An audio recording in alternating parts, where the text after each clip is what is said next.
네, 반갑습니다. 논술 전문가 김법상입니다. 논술 천재 워크북 18강 비교 11번째 문제 한번 풀어보도록 하겠습니다. 비교 조금 익숙해졌죠? 어찌됐건 비교를 한다라고 하는 것은 단순히 요약하는 거랑은 완전히 다릅니다. 제가 커피를 마시고 난 뚜껑이 있고요. 물뚜껑이 있네요. 그죠? 우리가 이걸 요약하라, 이걸 요약하고 이걸 요약하라는 문제와 이 두 개를 비교하라는 문제는 완전히 다른 문제예요. 내가 이걸 크기로 비교할지, 무게로 비교할지, 모양으로 비교할지, 용도로 비교할지, 어때요? 내가 어떤 기준을 잡아서 비교하느냐에 따라서 달라진다라는 겁니다. 조금 더 다르게 한번 생각을 해봅시다. 논술 문제는 주로 어떻게 나오냐면 가나를 비교하시오, 이렇게도 나오지만 가나를 용도의 관점에서 비교하시오. 용도의 관점에서 비교하더라도 용도의 A의 용도, B의 용도, C의 용도로 다 다르게 또 할 수 있죠. 즉 논제의 어떤 주제나 개념, 즉 비교의 어떤 기준을 용도의 관점에서 비교한다고 하더라도 여러분이 쓸 때는 조금 더 디테일한 부분들을 살려줘야 돼요. 용도의 관점에서 비교하면 둘 다 컵 혹은 물, 액체를 이 뚜껑을, 액체가 흘러 넘치지 않도록 뚜껑을 닫는 역할을 한다라는 점에서 같다. 그렇지만 요거는 뭐 물병, 요거는 커피, 그죠? 커피, 테이크아웃 잔을 담는 용도다. 그리고 이 용도가 이렇게 차이 나는 건 요거는 이제 이 마개가 이렇게 있어서 뭐 잘 닫힐 수도 있고, 이거는 툭 눌러서 닫히기 때문에 요거는 쉽게 열릴 수 있고 요거는 잘 안 열린다. 자, 이런 식으로 어떤 용도라고 할지라도 그 용도의 어떤 용도인지를 더 디테일하게 여러분들이 물어야 됩니다. 즉 비교하는 글은 단순히 요약하는 글과는 완전히 다르다라는 것을 여러분들은 정확히 알고 있어야 된다라는 뜻입니다. 알겠죠? 무슨 말인지. 자, 그걸 염두에 두시고 글을 한번 또 써봅시다. 나는 오늘 가을에 들판에 서 있다. 하늘은 눈부시게 푸른데 그 아래 여름 내내 한색이었던 것이 부끄러웠던지 살금이 단풍이 물들어 있다. 나가 나오네요. 가을에 들판에 서 있네요. 그죠? 실팍한 가지마다 열매가 주렁주렁 달리고 날고 기고 달리는 짐승들은 포동포동 살이 올랐다. 넉넉한 볕에 수수히 알알이 오롯해지고 십상한 바람이 스칠 때마다 아람이 불어 떼우르륵 부른다. 뭔 소리예요? 지금 가을 들판에서 지금 주변을 묘사하고 있네요. 그죠? 하얀색 꽃잎의 푸른 하늘과 빨간 단풍을 배경으로 바람을 타고 하늘거리는 모습이 소박하면서도 어여쁘다. 무색 꽃잎을 달고 허공에서 하늘거리는 수수함이 고향의 오랜 버처럼 정겹고 길섭해서 찬 서리를 맞고 더욱 청하게 반짝이는 그 고결함이 지조 있는 선비처럼 그립다. 산비탈이나 길가에 아무렇게나 피어 있지만 어디에 있든 그 향기는 유년의 잃어버린 기억을 떠오르게 할 만큼 밝으니 바쁜 길손이 또다시 발길을 돌려 오래도록 바라본다. 그 꽃의 이름조차 모르던 시절의 들국화는 아름다웠다. 그러니까 지금 이 첫 번째 단락을 보면 가을의 들판에 서서 자기가 느끼는 어떤 공간에서 나를 아름답게 만들어진 미적인 어떤 성취감을 느끼게 하는 요소들을 차근차근 설명하고 있는 제시문이다라고 볼 수 있겠네요. 두 번째 단락 봅시다. 그처럼 미란 목적과 이해관계를 떠난 미 그 자체. 아우, 이게 중요한 거 나왔네요. 그죠? 아이고. 그죠? 제가 조금 더 크게 봐야 되겠네요. 그죠? 프레지를, 제가 이 강의를 할 때 프레지를 선택한 이유는 진짜 여러분, 제가 여러 개를 써봤어요. PPT도 써보고 한글도 써보고 온갖 종류의 것들을 다 써봤는데 PPT가 제 일손이 그 프레지가 제 일손이 가장 적게 듭니다. 그래서 선택을 했어요. 자, 미라는 것을 뭐라고 규정해요? 목적과 이해관계를 떠난 미 그 자체다. 그래서 미라고 하는 것은 어떤 특정한 목적이나 이해관계에 얽혀 있는 것이 아니라 아름다운 그 자체를 내가 느끼는 거예요. 그죠?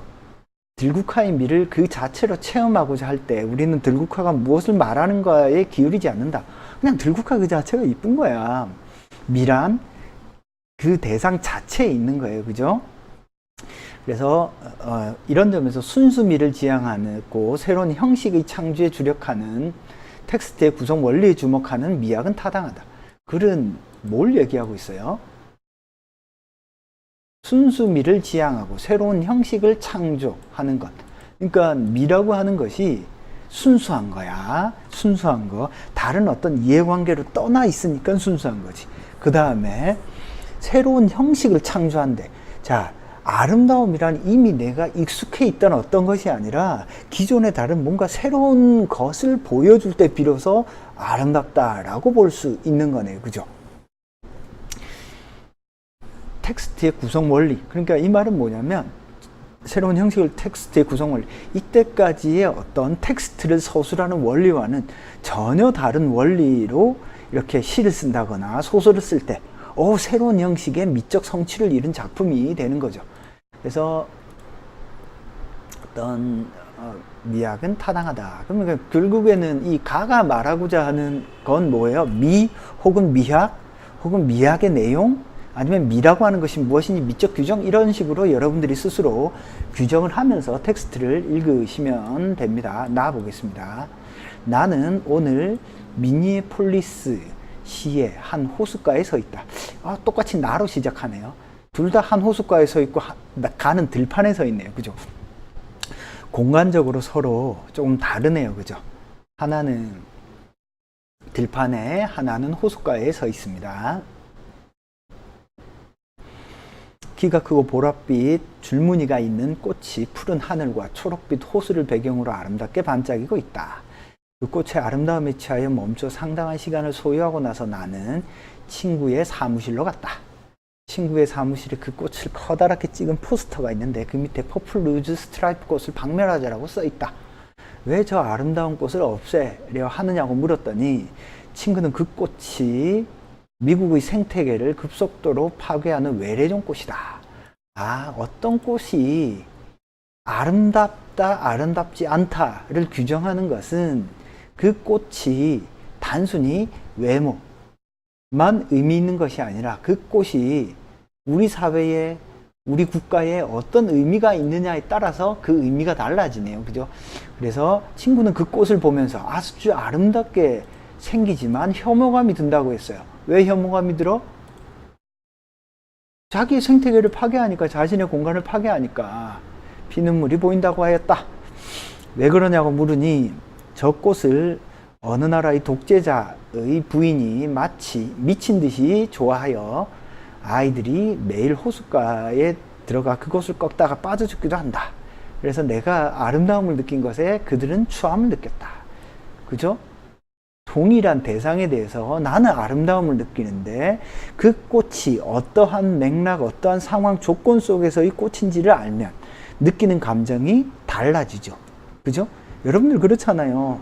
자기 아이는 이뻐 보여. 내가 사랑하는 남자친구, 여자친구는 어때? 멋있어 보여. 그죠? 왜 그렇죠? 내가 그 대상에 의미를 많이 부여하기 때문에 그렇습니다.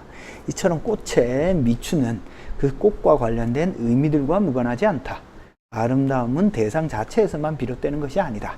꽃의 아름다움은 꽃 자체만이 아니라 그를 둘러싼 맥락, 꽃과 맥락을 종합한 것에도 있다. 꽃과 맥락을 더불어 생각하며 그것이 무엇을 말하려는가에 귀를 기울일 때 우리는 진정으로 꽃의 의미에 다가갈 수 있다. 그러니까 우리는 무엇을 말하는가, 그 대상이 무엇을 말하는가에 집중해야 그 대상이 가지고 있는 어떤 의미에 집중할 수 있다라고 말합니다. 이런 점에서 맥락에 따른 미를 지향하고 진정한 가치를 지닌 내용의 창조에 주력하는 예술의 목적을 주목하는 미학은 타당하다. 똑같이 미학이네요. 미학. 그죠? 이 글을 보시면요. 여러분들 이게 한양대 문제인가 그런데요. 이 글을 보시면 가글과요, 나글이 구조가 똑같아요, 여러분. 그죠? 구조가 똑같아. 특히 미를 뭐라고 규정하죠? 맥락에 따른 미. 가는 순수미. 그죠? 조금 내려봅시다. 순수미. 미학을 어떻게 규정하죠? 어떤 새로운 어떤 형식의 창조를 하는 미학.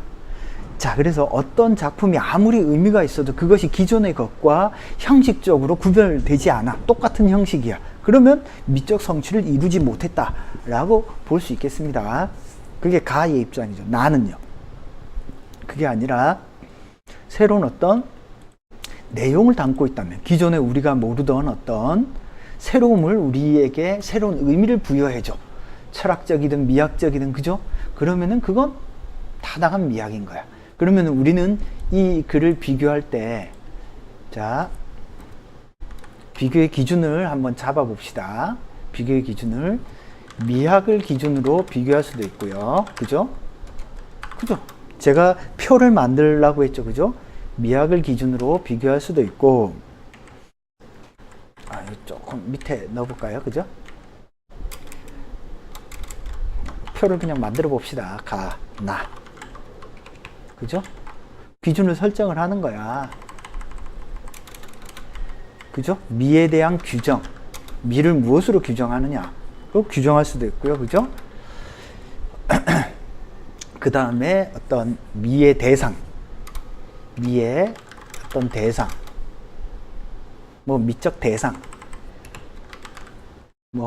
그리고 대략 이런 식으로 나누어서 비교할 수 있겠네요. 그죠? 어떤 미학이 필요한가요? 가는 형식이죠. 형식. 새로운 형식을 창조해야 되고, 나는 내용을 창조해야 됩니다. 그래서 미를 어떻게 규정하나요? 그죠? 순수미다. 순수미. 이건 맥락에 따른 미. 맥락에 따른 미. 자, 미적 대상이라고 하는 건 뭔가요? 대상 그 자체죠. 그 자체. 그죠? 아름다운 그 자체입니다. 그렇지만 나에서 미적 대상은 그것이 관련한 관계 맺고 있는 것의 의미죠. 그죠? 그러면 여러분들이 이제 글을 쓴다라고 할 때 어떻게 쓰면 되느냐? 자, 세로 형태로 쓸 수도 있어요. 그러면 어떻게 쓰냐? 가에서 규정하는 가에서 미학은 새로운 형식을 창조할 때 의미 있는 미학이라고 본다. 그러한 새로운 형식은 대상 그 자체의 순수, 미적인 어떤 요소가 대상 그 자체에 순수하게 다른 것과 얽혀 있지 않고 그 자체로 규정된다는 점에서 순수미라고 볼 수 있다. 이와 달리 나는 미학을 어때요? 똑같은 순서대로. 그래서 가가 미학을 얘기하면 나도 미학. 이것을 순서대로. 그래서 가를 이렇게 쓰고 나면 A-B-C-를 쓰면, 나를 쓸 때는 A-B-C-를 딱 순서대로 쓰면요, 여러분들이 가나 형태를 쓰더라도 비교하는 느낌이 나요.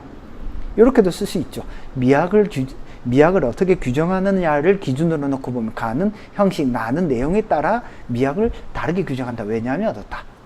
그래서 미를 무엇으로 규정하느냐에 따라서 놓고 보면 가는 순수미, 나는 맥락에 따릅니다. 다는 그래서 그 미적 대상은 그 자체, 그 의미, 이런 식으로 구분하면서 여러분들이 글을 쓰신다면 큰 틀에서 무리가 없는 어떤 요약하는 글을 쓸 수 있겠다. 무슨 말인지 알겠죠? 그래서 텍스트를 읽을 때 앞에서는 제가 설명을 했죠. 어떤 논리적 구조를 중심으로 비교하는 걸 보여줬다면 지금은 표를 만드는 걸 조금 보여준 겁니다.